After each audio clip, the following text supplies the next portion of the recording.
미디어 포커스 시간입니다. 민주언론시민연합의 김원경 사무처장 어서 오십시오. 안녕하세요. 네. 보통 새 정부 출범하고 당분간은 언론하고도 허니문 기간 이런 게 있잖아요. 네네. 그런 걸 하죠. 지금 언론 보도도 대부분 허니문 기간이. 허니문이죠. 아, 그래요? 네. 그럼 별로 비판하는 데가 없어요? 아니요. 있어요? 예, 지금 특히 TV조선과 MBC 방송 보도에서 굉장히 이제 심각한 그 왜곡 프레임들을 지금 만들어내고 있습니다. 새 정부의 행보에 대해서 예. 반대하는 그런 프레임들을 지금 만들어낸다 이렇게 볼 수 있겠어요. 예. 왜곡 프레임? 네네. 네. 어떤 겁니까? 일단은 제가 이제 한 4가지 정도를 이번 주에 최근에 이제 보도 중에서 이제 찾아냈는데요. 네.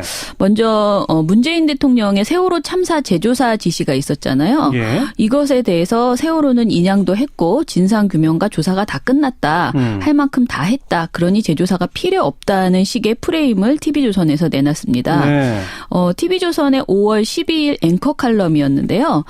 이 보도는 300년 전 침몰한 스웨덴의 전함 바사호와 94년에 에스토니아호 침몰을 이야기를 합니다. 예. 보도에서는 승객 757명이 배와 함께 가라앉았지만 석 달 만에 포기했다. 그건 에스토니아호 네, 사례죠. 에스토니아호가 선체에 콘크리트를 부어 시신 유실을 막고 영원한 안식처로 선포했다라고 말한 다음에 예. 거기에 비하면 세월호 인양은 대단합니다라고 감탄하고 있습니다. 예. 그런데 그 배에 콘크리트를 부어서 영원한 안식처를 선포했다라고 강조하는 것은 그러니까 스웨덴도 이렇게까지 했다. 그런데 우리 세월호는 인양했다. 이것만으로도 참 대단한 업적이다라는 내용을 부각한 것인데요. 예. 이 보도는 사실 제가 보기에는 자신이 하고 싶은 말만 한 것이다라고 정의 내릴 수 있습니다. 왜냐하면 에스토니아호는요. 일단은 사망자 숫자도 달라요. 여기 보도에서는 757명이라고 그랬는데 실제로는 852명이었고요. 예. 스웨덴, 에스토니아, 핀란드 3국 정부가 합의해서 인양을 포기했고요. 예. 이 과정에서 세월호와 마찬가지로 여러 의혹이 있었습니다. 그래서 22년이 지났지만 지금도 에스토니아호 희생자 유족재단은 진상규명을 위해서 싸우고 있고요. 이분들이 우리 그 세월호 유가족들을 방문해서 작년 5월에 예. 연대를 약속하면서 끝까지 진실을 밝혀내자고 다짐하기도 했습니다. 아, 예. 예. 그리고 가장 중요한 건 에스토니아호가 무게가 15,506 그러니까 566톤이었대요. 그러니까 세월호는 12,200톤이었거든요. 1200톤인데 에스토니아는 15,000톤이 넘는다. 네. 그래서 22년 전 기술로는 당연히 인양이 어려울 수밖에 없었고. 아마 수심도 더 깊었을 거예요. 그렇죠. 그래서 이게 불가능하다는 결론이 내려서 이렇게 됐다고 하는데요. 그런데 이런 맥락을 모두 제거한 채 에스토니아호에 비하면 세월호는 잘 마무리된 것이다라는 메시지에 방점을 찍는 것은 잘못된 보도라고 보고요. 그리고 윤 앵커는 세월호 침몰과 구조 경위는 합동수사본부가 밝혔고 관련 책임자 재판도 끝났다. 특별조사위원회가 구성돼서 1년 반을 활동했다. 지금은 인양한 세월호를 선체조사위원회가 들여다보고 있다라고 강조를 했습니다. 예.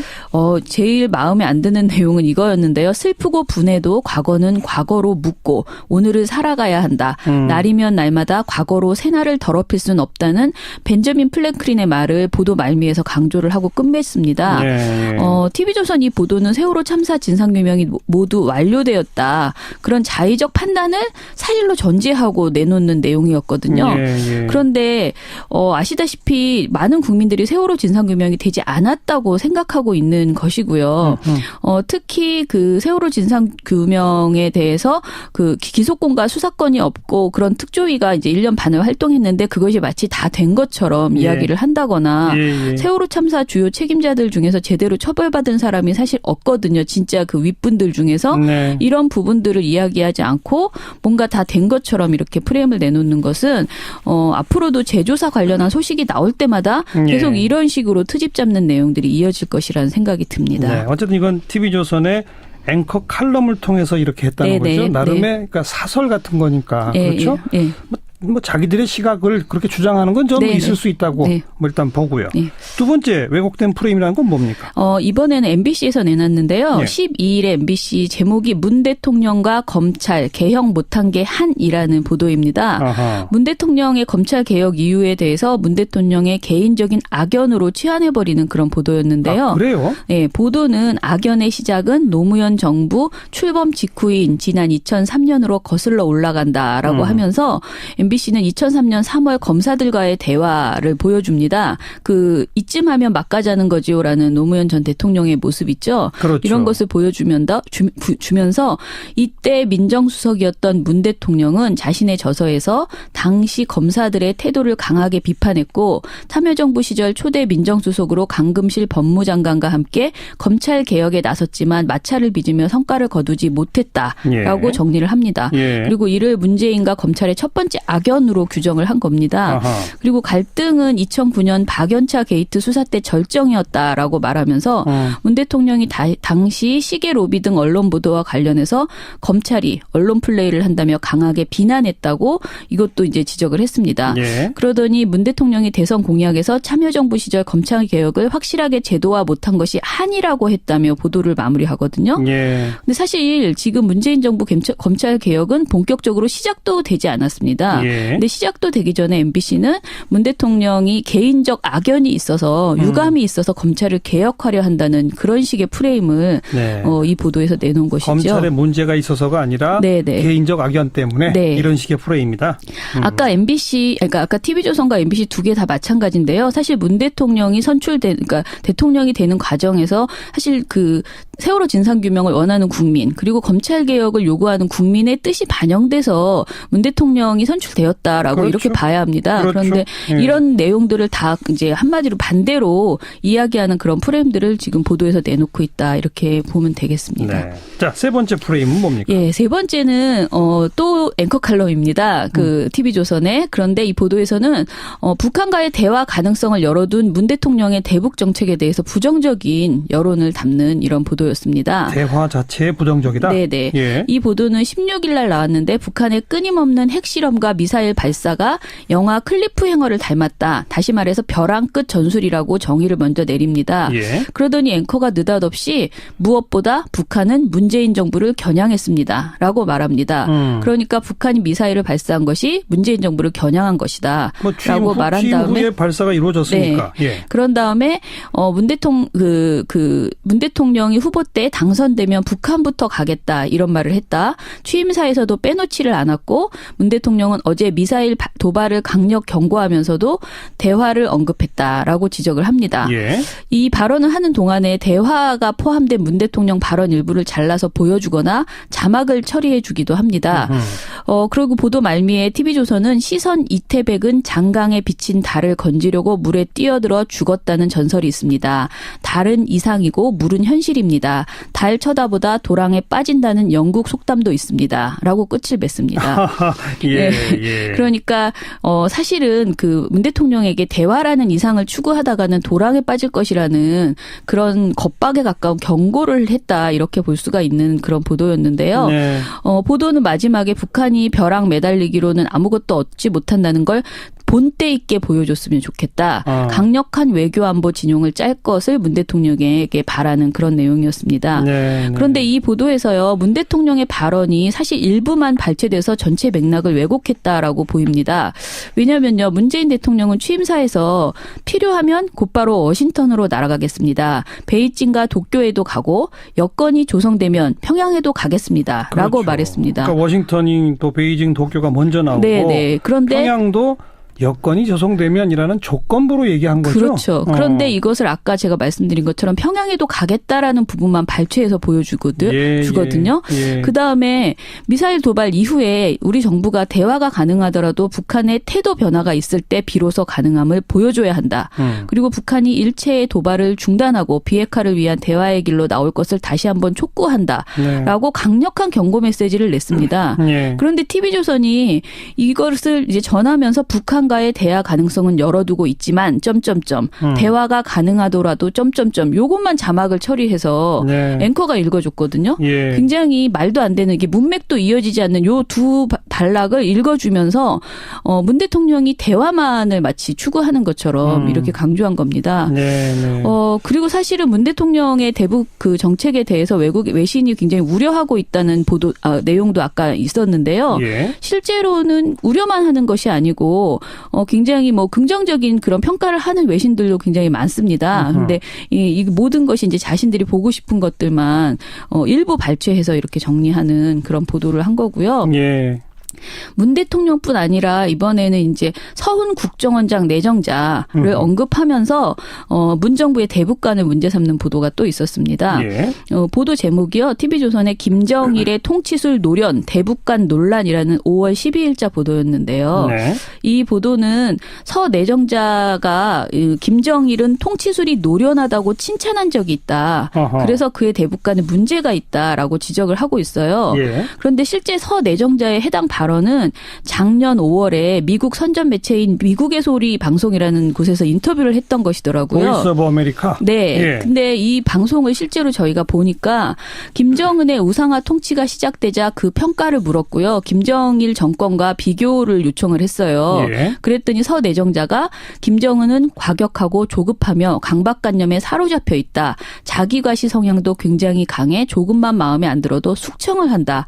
통치가 매우 비효율적이다라고 비판을 했고요. 김정은 비판이 핵심이군요. 네. 이에 비해서 김정일은 매우 노련한 통치를 했다라고 말끝에 붙였더라고요. 하하. 그런데 요 내용만 가지고 와서 마치 서훈 내정자가 이제 그 북한을 칭찬한 것으로만 네, 이렇게 부각한 거죠. 그래서 앞으로 이런 식의 이제 문 대통령 하에 있는 그 대북관에 대해서 여러 가지 지적하는 프레임들이 알겠습니다. 나오지 않을까 싶습니다.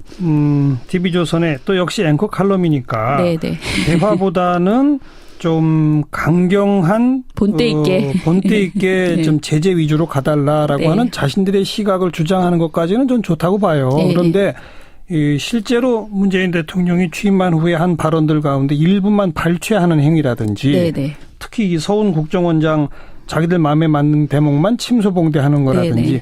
이건 어떤 의미에서는 TV조선 스스로 예. 자신들의 신뢰감을 스스로 떨어뜨리는 행동 아닌가 싶어서 그렇죠. 조금 딱하네요. 자, 네 번째 마지막 프레임은 뭡니까? 예, 마지막 프레임은요. 문재인 대통령이 인천공항 비정규직의 정규직 전환을 지시했잖아요. 예. 그러면서 이것이 마치 각계에서 정규직화 요구가 나오고 있다. 그래서 굉장히 문 대통령이 노동계에 파문을 일으키고 있는 것처럼. 근데 이것이 이제 긍정적인 파문으로 그리지 않는 것이 문제인데요. 예.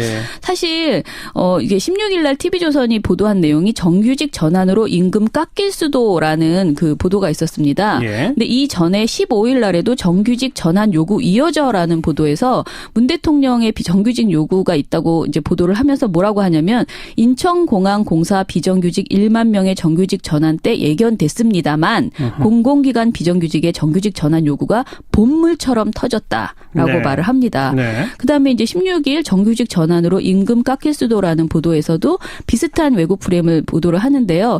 2일 인천공항을 방문했을 때 문재인 대통령의 행보를 이제 와서 16일 보도에서 재조명을 하거든요. 네. 그러면서 인천공항을 찾아서 비정규직 근로자의 정규직 전환을 약속한 문 대통령이 노동계의 요구를 들어주면서도 한꺼번에 다 받아내려고 하지 말라며 쓴소리를 했다. 쓴소리도 했다. 네, 그리고 고용 안정과 임금 인상을 동시에 하긴 힘들다라는 의미로 그 내용을 그런 의미였다라고 잘라 말합니다. 예.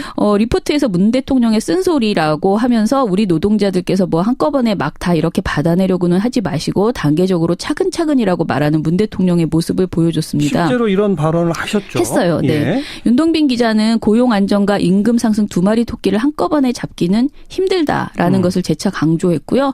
민주노총 등에서 정규직 전환 이외에 다른 약속을 요구하자 문 대통령은 기업에 부담이 될 수 있다며 차근차근 해나가자고 선을 그었다고 보도를 했습니다. 예. 여기다가 다시 노동시간이 단축되거나 하게 되면 노동자들도 그동안 초과 노동수당으로 유지해왔던 그런 임금들이 줄어들 수 있기 때문에라는 문 대통령의 발언을 덧붙여서 이것이 쓴소리를 한 사례처럼 예. 추가를 했습니다. 아니 여기까지는 사실 그대로죠. 그러니까 노동계의 오래된 요구사항인 비정규직의 정규직화를 네. 메인으로 하고 네. 노동자들도 너무 한꺼번에 얻으려고 하진 마라라는 말도 했다. 네. 자 여기까지는 좋은데요. 이어서 이제 비정규직의 정규직 전환 작업에 들어간 인천공항공사에서도 일부 직군 임금이 삭감될 수 있다는 얘기가 나온다라고 전하고요. 네. TV조선은 여기서 다른 것도 비슷하다면서 느닷없이 뭐냐면 학교가 제시하고 있는 금액대로라면 지금 받고 있는 금액에서 적게는 25%, 많게는 44%까지 임금을 깎아야 됩니다라는 서울대학교 관련 지금 서울대 지부의 노조 대표의 모습 모습을 잘라 붙였습니다. 서울대학교? 네. 인천공항 얘기하다가 갑자기 네. 서울대학교요? 그러니까 이제 지금 비정규직의 정규직 전환 이후에 다른 곳도 비슷하게 뭔가 이제 혼란이 나오고 있다라는 그런 내용인데요. 예. 이게 저희는 비정규직 제로를 선언한 문 대통령 때문에 노동계가 시끄러워졌다는 프레임을 만드느라고 억지로 이미 이제 활동하고 있는 서울대학교의 상황을 갖다 붙였다라고 보는 것인데요. 예. MBC에서 이 같은 사안을 15일 날도 보도를 했어요. 근데 MBC 보도를 보면요. 서울대 비학생 조교의 파업을 전하면서 일반 업무를 해왔기 때문에 2년이 지나면 무기계약직으로 전환돼야 되지만 서울대 측은 그동안 이를 묵인해왔다. 서울대는 이들을 업무 평가할 때 연구 보조를 한 것처럼 바꾸라고 지시했다. 예. 법원에서는 다른 대학의 이런 비학생 조교의 경우 무기계약직으로 전환하라고 잇따라 판결했지만 서울대는 전환 조건으로 월급 삭감을 제시했다는 등 그 파업을 야기한 서울대 측의 위법 행위를 자세히 나열해주는 보도를 했습니다. 서울대가 잘못한 게 많다. 네네. 그런데요. 그런데 이제 TV조선은 이런 내용을 전하지 않고 아까 위에서 말씀드린 것처럼 그냥 느닷없이 그 다른 것도 비슷하다라고 하면서 서울대 지부 대표의 그 발언을 이어붙인 것이죠. 예. 그리고 사실은 아까 이제 비슷하다고 말씀하셨지만 실제 문 대통령은 쓴소리를 했다고 보지 않는 그 목소리가 훨씬 더 많습니다. 왜냐하면은 정규직 전환 시 임금이 삭감될 수 있다는 말은 하지 않았고요. 그 표현은 정확히 없었다. 네네. 그리고 인천공항 비정규직 노동자들과의 대담 도중에 민주노총의 박대성 인천공항 지부장이 간접 고용 비정규직이 정규직으로 바뀐다고 끝이 아니다. 정규직 됐다고 모든 사람이 다 정규직에 들어가는 것도 아니다. 약속을 받고 싶다.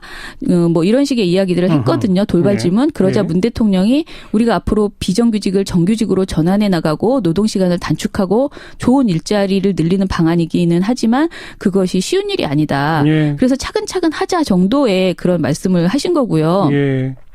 TV조선이 인용한 노동자들도 한꺼번에 다 받아내려 하지 마시고라는 발언은 이런 식의 사회적 대타협이 필요하다는 내용을 다 설명한 이후에 나온 발언이었어요. 예. 즉 문 대통령의 임금 삭감 가능성은 정규직화에서 오는 것이 아니라 노동시간 단축에서 발생할 수 있다고 한 것이고 그 사회적 대타협이 필요한 만큼 차근차근 가자는 취지로 답변한 것인데 마치 뭔가 굉장히 쓴소리를 한 것처럼 그렇게 이제 묘사가 된 것이죠.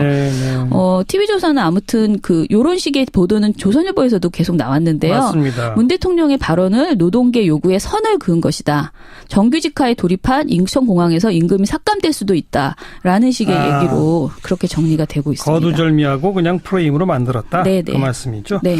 TV조선과 조선일보가 거듭해서 이 정규직 전환에 대한 문 대통령의 행보를 비판하면서 노동계는 이제 큰일 났다. 이런 식으로 엄청 이야기하는데요. 시끄러워질 것이다. 그러면 TV조선이나 조선일보는 그냥 계속 이 비정규직을 그대로 놔두자. 그런 겁니까? 글쎄요. 좀 답답하네요. 여기까지 수고하셨습니다. 예, 감사합니다. 미디어 포커스 민주언론 시민연합 김원경 사무처장이었습니다. 는 자신이 하고 싶은 말만 한 것이다 라고 정의 내릴 수 있습니다. 왜냐하면 에스토니아호는요. 일단은 사망자 숫자도 달라요. 여기 보도에서는 757명이라고 그랬는데 실제로는 852명이었고요. 스웨덴, 에스토니아, 핀란드 3국 정부가 합의해서 인양을 포기했고요. 이 과정에서 세월호와 마찬가지로 여러 의혹이 있었습니다. 그래서 22년이 지났지만 지금도 에스토니아호 희생자 유족재단은 진상규명을 위해서 싸우고 있고요. 이분들이 우리 세월호 유가족들을 방문해서 작년 5월에 연대를 약속하면서 끝까지 진실을 밝혀내자고 다짐하기도 했습니다. 그리고 가장 중요한 건 에스토니아호가 무게가 15,506 그러니까 566톤이었대요. 그러니까 세월호는 12,200톤이었거든요. 12,200톤인데 에스토니아는 15,000톤이 넘는다. 네, 모두 완료되었다. 그런 자의적 판단을 사실로 전제하고 내놓는 내용이었거든요. 그런데 아시다시피 많은 국민들이 세월호 진상규명이 되지 않았다고 생각하고 있는 것이고요. 특히 세월호 진상규명에 대해서 기소권과 수사권이 없고 그런 특조위가 이제 1년 반을 했는데 그것이 마치 다 된 것처럼 이야기를 한다거나 세월호 참사 주요 책임자들 중에서 제대로 처벌받은 사람이 사실 없거든요. 진짜 윗분들 중에서 이런 부분들을 이야기하지 않고 뭔가 다 된 것처럼 이렇게 프레임을 내놓는 것은 앞으로도 재조사 관련한 소식이 나올 때마다 계속 이런 식으로 트집 잡는 내용들이 이어질 것이라는 생각이 듭니다. 어쨌든 이건 TV조선의 앵커 칼럼을 통해서 이렇게 했다는 네네. 거죠. 나름의 네. 그러니까 사설 같은 거니까 예, 그렇죠. 예, 예. 뭐 자기들의 시각을 그렇게 주장하는 건 좀 네네. 있을 수 있다고. 네. 뭐 일단 미디어 포커스 시간입니다. 민주언론시민연합의 김원경 사무처장 어서 오십시오. 안녕하세요. 네. 보통 새 정부 출범하고 뭐 당분간은 언론하고도 허니문 기간 이런 게 있잖아요. 네네. 그런 말 하죠. 지금 언론 보도도 대부분 허니문 기간이. 허니문이죠. 아 그래요? 네. 네. 그럼 뭐 별로 비판하는 데가 없어요? 아니요. 있어요? 예, 지금 특히 TV조선과 MBC 방송 보도에서 굉장히 이제 심각한 그 왜곡 프레임들을 지금 만들어내고 있습니다. 새 정부의 행보에 대해서 예. 반대하는 그런 프레임들을 지금 만들어낸다 이렇게 볼 수 있겠어요. 예. 왜곡 프레임? 네네. 네. 어떤 겁니까? 일단은 제가 이제 한 4가지 정도를 이번 주에 최근에 이제 보도 중에서 이제 찾아냈는데요. 네. 먼저 문재인 대통령의 세월호 참사 재조사 지시가 있었잖아요. 예. 이것에 대해서 세월호는 인양도 했고 진상 규명과 조사가 다 끝났대. 그래서 22년 전 기술로는 당연히 인양이 어려울 수밖에 없었고 아마 수심도 더 깊었을 거예요. 그렇죠. 그래서 이게 불가능하다는 결론이 내려서 이렇게 됐다고 하는데요. 그런데 이런 맥락을 모두 제거한 채 에스토니아호에 비하면 세월호는 잘 마무리된 것이다라는 메시지에 방점을 찍는 것은 잘못된 보도라고 보고요. 그리고 윤 앵커는 세월호 침몰과 구조 경위는 합동수사본부가 밝혔고 관련 책임자 재판도 끝났다. 특별조사위원회가 구성돼서 1년 반을 활동했다. 지금은 인양한 세월호를 선체조사위원회가 들여다보고 있다라고 강조를 했습니다. 예. 제일 마음에 안 드는 내용은 이거였는데요. 슬프고 분해도 과거는 과거로 묻고 오늘을 살아가야 한다. 날이면 날마다 과거로 새날을 더럽힐 수는 없다는 벤저민 플랭클린의 말을 보도 말미에서 강조를 하고 끝맺습니다. TV조선 이 보도는 세월호 참사 진상규명이 할 만큼 다 했다. 그러니 재조사가 필요 없다는 식의 프레임을 TV조선에서 내놨습니다. 네. TV조선의 5월 12일 앵커 칼럼이었는데요. 이 보도는 300년 전 침몰한 스웨덴의 전함 바사호와 94년의 에스토니아호 침몰을 이야기를 합니다. 예. 보도에서는 승객 757명이 배와 함께 가라앉았지만 석 달 만에 포기했다. 그건 에스토니아호 네, 사례죠. 에스토니아호가 선체에 콘크리트를 부어 시신 유실을 막고 영원한 안식처로 선포했다라고 말한 다음에 거기에 비하면 세월호 인양은 대단합니다라고 감탄하고 있습니다. 그런데 그 배에 콘크리트를 부어서 영원한 안식처를 선포했다라고 강조하는 것은 그러니까 스웨덴도 이렇게까지 했다. 그런데 우리 세월호는 인양했다. 이것만으로도 참 대단한 업적이다라는 내용을 부각한 것인데요. 이 보도는 사실 제가 보기에